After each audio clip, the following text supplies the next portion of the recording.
So it's my pleasure to introduce Raj PAWATE of Cadence Tensilica. He's a DSP technologist who has worked his whole career on R&D concepts, often associated with media processing. Worked on solid-state audio players back before there were audio players, on remote media display, on thin clients, and has recently been more and more involved in the system-on-chip design cycle, both on hardware and software. So now he's working holistically on AI, ML algorithms, compression, frameworks, and accelerators for low-power, resource-constrained applications. Prior to joining Cadence, he was at TI. He holds quite a number of patents, and he's talking to us today about breaking apart, dissecting a low-power edge application with noise suppression. Thank you, Raj. Okay, thank you, Chris, for that introduction. Hello, everyone. Good afternoon. Welcome to this session on learning a little bit more about noise suppression. And I'm very excited here for all the right reasons, I guess. It's been more than 2 years that we have been stuck at home. And so if I show you this slide, how many of you in the audience have been doing these virtual meetings? Right? I mean, and I used to see that when I'm in back-to-back virtual meetings that last, let's say, 3 hours, I would be very exhausted. So this gentleman, whom I claim to know, looks a little bit angry besides being exhausted as well, but that's the best picture I could get. And I always used to wonder whether there was something wrong with me. Am I getting old? I don't know what's happening with me. Why do I get exhausted? And then here came this article from Stanford, so it must be very reliable. They ran many clinical trials like you have been listening to for quite some time. And one of the things that they found was that audio quality or speech quality in video conferencing is a key contributor to something called video conferencing fatigue. And apparently women are more susceptible to that than men, but let's not go there for now. And what I also noticed was I was very happy. Oh, I mean, this is not something unique to me. This is something called Zoom fatigue and Zoom fatigue syndrome. And so there is a name for it. And like all these clinical trials that have been going on, I also heard in the hallway today that Pfizer is working on a vaccine for this syndrome. It's based it's based on RNN and CNN technologies. Okay, so here it is, and I'm sure they're going to apply for emergency approval to tinyML organization for introduction very soon in the near term. So anyway, we are engineers, and we need to look at how we can solve this problem, or how do we reduce this cognitive loading, if you will. And one of the things to do is to reduce noise. My previous colleague here who just talked a lot about glass break and so forth, there are stationary noises, there are dynamic noises, so how do you reduce all of that? So during this talk, I'm going to give you an insight into what is this DNS. There is a, first of all, let me talk about the challenges for implementing noise suppression. Secondly, what's the state of the art, what's the R&D going on in noise suppression. And thirdly, I will talk about what Cadence, an IP provider, has come out with a combined subsystem of a Tensilica Hi-Fi DSP combined with a hardware accelerator called the Neural Net Engine 110. How does the subsystem address the challenges that I will be talking about? And we will actually look at the energy and performance numbers that we have recently got. I mean, these are not estimates. I'll be sharing with you numbers that we have actually measured on the RTL. And then finally a slide that will talk about the key takeaways from this conversation. Challenges. One of the most fundamental challenge, and Chris Robin talked about how what's unique about audio and speech in general is latency. I mean, people expect when you talk to, they expect a response almost immediately. And when you're talking about noise suppression, it's a front end to something else. The algorithmic delay cannot exceed more than 40 milliseconds. In fact, ideally, it should be in the range of 5 to 10 milliseconds if possible. That's a pretty aggressive goal to ask for. Secondly, the chosen algorithm, we have so many algorithms in R&D right now, and which ones you choose and how you implement them on a platform, they better not drain the battery. For example, they are always going to be used either in a laptop or a smartphone or a wearable or a headphone and so forth. So they are all battery powered, and you cannot have this noise suppression drain the battery, otherwise the user is going to uninstall that application right away. Thirdly, this is more, the first two are more end user experience related. The third one is more from a developer perspective. Noise suppression is a front end to an automatic speech recognizer, or it could be to just an audio codec that is used during communications.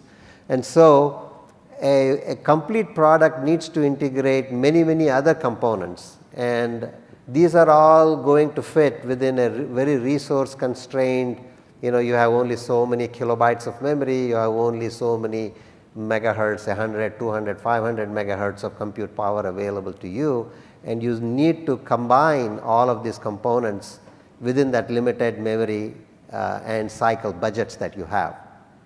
So how do you do that? Today, noise suppression, as I said, has been a decades-old problem. Spectral subtraction was one of the most popular schemes that was used. However, recently, deep noise suppression challenge was introduced by Microsoft, and just like TI and MIT collected a big database that was used for speech recognition benchmarking, so also here the DNS challenge has now released a very huge data. And they have also given methodologies for how to measure the performance. Like if you have a very innovative new noise suppression scheme, how can you measure its performance and reports the results? There are very standardized ways of reporting it, so that when 3 or 4 different researchers come and present the results, you have a common scale to compare them with. So this has really created a lot of interest, and if you go to Interspeech today in the last 2-3 years, there are so many papers on this, and many innovative people are coming out with new algorithms, DTLN, DPRNN, TSTNN.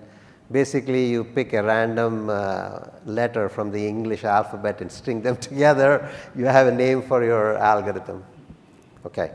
So what we are doing is we go one level lower, and we are saying what are the operators that are being used in these state-of-the-art noise suppression algorithms. And for that, people have been coming in from vision and other applications into the audio and speech space, and of course they bring with them CNN-based approaches. LSTM is another operator, completely quite different, because they say, hey, this is, I need to model the time series, I need to have some history. So LSTMs are also being very much used. Then there are people who use by LSTMs, you process left to right, right to left, and then we had a previous talk that talked about transformers as well. So these are some of the building blocks that are being actively worked upon, and we at Cadence, we are not in the business of selecting which one is the best candidate or anything. Our purpose in life is to give a optimized hardware and software platform to you, so that you can implement any one of these algorithms very efficiently. So from a hardware perspective, we optimize that these operators are very efficiently implemented, whether it is from a cycle or from an energy perspective. So in this presentation, I'm going to talk to you about this platform and how it addresses those 3 challenges that we presented in the previous slide. Just to give you an insight, I'm just giving you 2 different neural nets that are quite good in performance. Again, I'm not presenting them that one is better than the other. They are all, you know, more from the perspective that one is based on LSTM. This is an university in Germany, and they have published this paper. I've given you the link, and you may look at that later. Then the second one is based on CNN. So these are two very different operators, and we will talk about how our platform will support either of them. Okay, so what we did is I went into the DNS data set and downloaded two different examples, and we will now play you know, so to say, the noisy speech or the noise signal, and then once it is processed by the DTLN based noise suppression approach.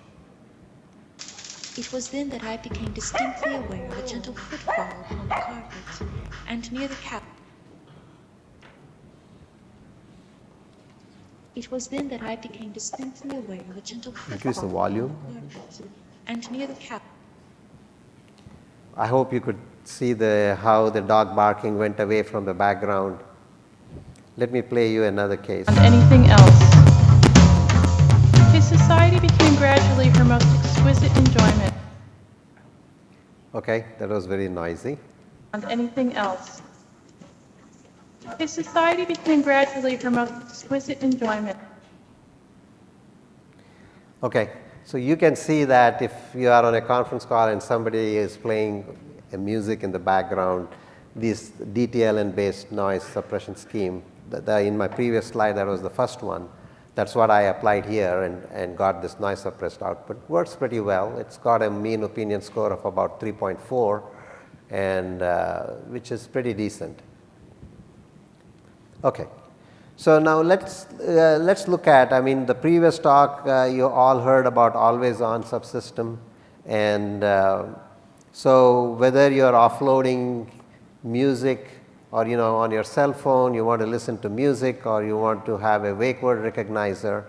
So we heard talk about how energy efficiency is extremely important there. And Tensilica DSPs have become very relevant in the marketplace because they have a very highly optimized DSP architecture focused on energy and particularly on these particular applications like offloading MP3, AAC, audio codecs, and wake word recognizers. And they offer more than 20x reduction in energy.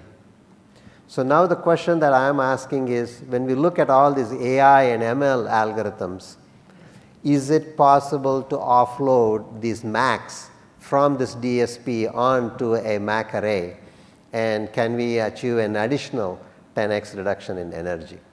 So that's the hope, and we will again look at this presentation in this, you know, in the later slides you will see how we are measuring up to this expectation. So in order to get this drastic further reduction in energy, we have to look at the problem in a completely holistic manner. So what we have done is we have looked at these 6 different circles, if you will, or six very different aspects of this problem.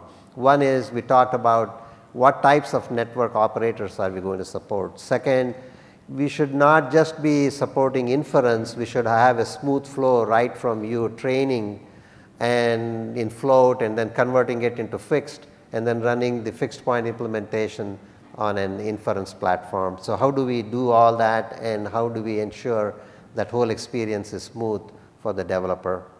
Then we also looked at the runtime stack. We looked at the actual architecture of the DSP and the hardware accelerator, and what are the tools that we need to provide so that you can efficiently implement your algorithms on this platform. And we also talked all these models in AI are very large from a size perspective in terms of weights. So what can we do in order to compress the weights and further reduce both the energy, hopefully, by doing that. There is a blog. I mean, I have colored the first 2 circles in different. About 3 years ago, we were working on trying to put inference on a single DSP platform, and then we came across this group at Google which later became the TensorFlow Lite for Micro team, Pete Warden and Advait Jain and Lawrence and a bunch of other very smart engineers. And we were, we started collaborating, and we have had a very close collaboration in the last 3 years. So we have been partners in crime, if you will, in going through this whole flow, right from training up to inference. That blog has got a lot of detail. Again, audio has got some uniqueness. I think, let me go to, I'm going to skip a few slides because I might run out of time, and then if we have time, I'll come back. So these 2 slides, we're talking more about software optimization. I will come back if I have time, but let's look at the LSTM operator. So I'm just picking this up because this is a new operator, and we were one of the first ones to come out with the support for LSTM operator on a DSP. And if you look at it, it's basically dominated by a fully connected operation. There are about 8 of them. And then there is a nonlinear operation like sigmoid and tanh, and then the rest of it, element-wise and control code. So if you look at this, on the right side, that's the profile of the cycles that are spent in matrix vector. That's about 77%, and the nonlinear computations like sigmoid and tanh are contributing to about 15%. So what we did is, as I said, we have this Hi-Fi DSP family. We have a whole members in this family, Hi-Fi 1, Hi-Fi 3Z, Hi-Fi 5, that are, as I said, from an architectural perspective, from an instruction set perspective, they have been optimized for low power. And they have this technology called TIE, which basically allows you to bring in extensions to the instruction set. So what we did is we exploited the TIE capability that is here in implementing the sigmoid and tanh. And then we have this other additional IP that we have developed called the hardware accelerator, in which we are offloading the matrix vector operations to the hardware accelerator. And you as a developer need not worry about where each layer is going to run. The scheduler is smart enough that it parses the entire network upfront and knows how to map which layers will run efficiently on the DSP and which one we are going to run on the hardware accelerator, and it will take care of that for you automatically. You as a developer, it's all transparent to you. So let's look at, I talked about challenges 1 and 2, which were basically latency and energy or power. This is looking at LSTM neural net as an example. On the left hand side, I'm showing you the cycles that are consumed by a Hi-Fi 5, and on the right hand side, I'm showing you the cycles and the energy consumed by the subsystem of Hi-Fi 5 plus the NNE 110. So you can see that the cycles are reduced by more than a factor of 3x, and the energy is reduced by 3.36x. And the programming model remains the same. As far as the end user or the developer is concerned, there are no changes. Everything, you get this benefit of increased or efficiency in energy, but that's all transparent to you. Now let us look at the other example, the CNN-based noise suppression. So in this case, we are seeing a significant reduction in cycles, as much as 12x, and the energy is also reduced by an additional 15x. So here, this is because it is based on CNN, and we have been working on CNNs for quite some time, and so we were able to bring a lot of that learning into the hardware IP that we have developed. Third challenge, we talked about how how it is very hard to stitch together many of these components when you have a very resource constrained product, whether it is cycles or kilobytes. So what we have done is developed some, there is an example chain that I'm showing you. Okay. wherein you can see at the top you have a capturer that's taking data from a sensor, and then maybe you do some kind of pre-processing on that. The third component is noise suppression, and finally the wake word, which is a totally different component. So the TensorFlow Lite for Micro as such addresses only the inference aspect of this problem, but you also need a front end. And so what we are doing is we have developed this Extensa framework for software, and it is available. It has been open sourced, and it's available on the GitHub, and it's already deployed in millions of products in embedded products already.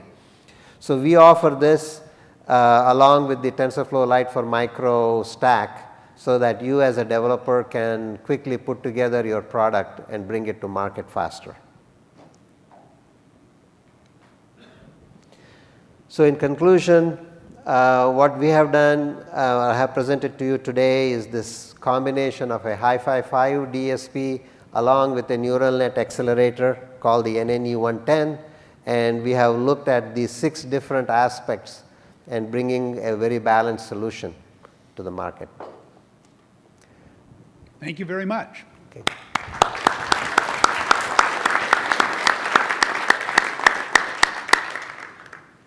I'll start with a system level question. You show a noise suppression function as a preprocessor to a hot word or wake word recognition Correct. system. Correct. What's the trade-off in your mind between having 2 separate components and versus training a wake word with a lot of noise so that the wake word recognition is inherently more resilient in the presence of noise? So yeah, that's a good question, and I think my previous colleagues may have a better answer to that, but I can take a shot at this. It all depends on the database that you train and how extensive the noise that has been represented in that database. And so having a separate noise suppressor allows you to support, very dynamic and different instances of noise that might come that you might not have represented very well in your training database. And do you have a sense in looking at the energy savings you made in that one component? Do you have a sense of how much energy is spent in some of the other components here? And what are some of the methods that may be appropriate to also reduce energy in other components so that you're not just, you're attacking one block out of 4 in a sense. What else would you do from an energy standpoint to reduce the system level energy for this kind of a solution? Well, I mean, that's where, so you're talking about here, this is a chain of, a front end pre-processing and maybe DSP functions as well as a wake word. That's why we have this platform, which is a combination of a very, optimized Hi-Fi DSP along with this hardware accelerator. So if you have a preprocessor like FFT or IFFT or whatever you want to do, it is going to be best run on the DSP itself, whereas the Mac operations will then be better offloaded to the hardware accelerator. So that's the trade-off that you would be doing either consciously as a developer, or you would be using our tools to do this offloading for you. Okay. Yeah, my question is similar to the previous question. So there are this class of super lightweight LSTMs that Microsoft came up with, called fast RNN, fast GRNN, just like 10x, 20x energy savings. So it's kind of like similar. Like if we have this special lightweight LSTMs, whether they do support TensorFlow, so you can use them on embedded hardware. So it's kind of like similar, like should we go for like this special class of lightweight models, or should we decompose it into 2 steps as you showed? It is not necessarily 2 different steps, right? I mean, you can leverage the best of either the DSP or the hardware accelerator depending on the type of computation you are doing. The hardware accelerator is very good at these Mac computations, and some of the CNN and the LSTM type of operators. The rest like sigmoid and tanh and any other future activation function that might come in the future, they are best going to be mapped to the DSP, and it is best that they run on the DSP. Okay, thank you. All right. So that brings us to the end of the tinyML audio session. Let's thank Raj again, and I think we have a break. And we are very thankful for our sponsors. The premier sponsor this year is Edge and Pulse. And then executive sponsors are ARM, DeepLight, Qualcomm, and Syntiant. Platinum sponsor Analog Devices, BrainChip, Infineon, Clickertech, Latent AI, NXP, Reality AI, Renaissance, Sony Semiconductor, and Synaptics. Really very diverse company, great companies who are really driving tinyML forward. And gold sponsors for the Hub, Micro AI, Prophecy, Seed Studio, SenseML, ST Microelectronics, SynSense, XMOS. And we have a list of civil sponsors: Avion Devices, Aspinity, Seva, EMSA, Greenwave Technologies, Gravity, Hymex, HOTG, Imagimob, ITMIS, Lattice, Nota, OmniML, Pixart, Plumerai, Kixo, Rachner, Rixen, SAP, StreamAnalyze, Texel, and Google. So we are very thankful for their support, and more importantly, for them being part of this community and driving it forward.